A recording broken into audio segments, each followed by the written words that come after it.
fitting crimp with a manual hand crimp tool fails the gauge test, this suggests that the tool may need calibration. This video will guide you through the calibration process to ensure the crimp fitting meets manufacturer's specifications. Let's get started. Observe the numbers on the calibration bolts corresponding to the red dots on the tool face. Adjust only one of the calibration bolts at a time. If their numbers differ, adjust the bolt with the lower value. Turn the tool over, open the handles, and use the spanner to loosen the nut on the calibration bolt. Turn the tool back over, lift and rotate the calibration bolt so the next higher number aligns with the red dot, then push it back down.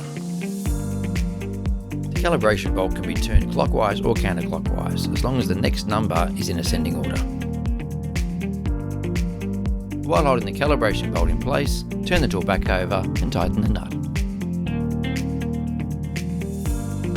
Test the calibration by crimping a new fitting. If the crimp test gauge slides over the fitting at a minimum of 3 different points, the tool is correctly calibrated and ready for use.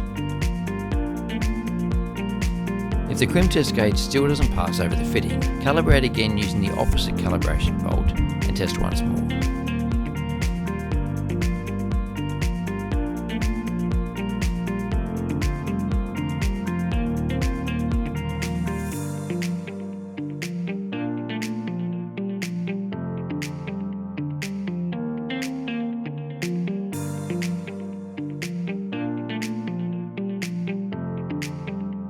If the tool reaches 4 on both calibration bolts and still fails the crimp gauge test, replace the tool immediately.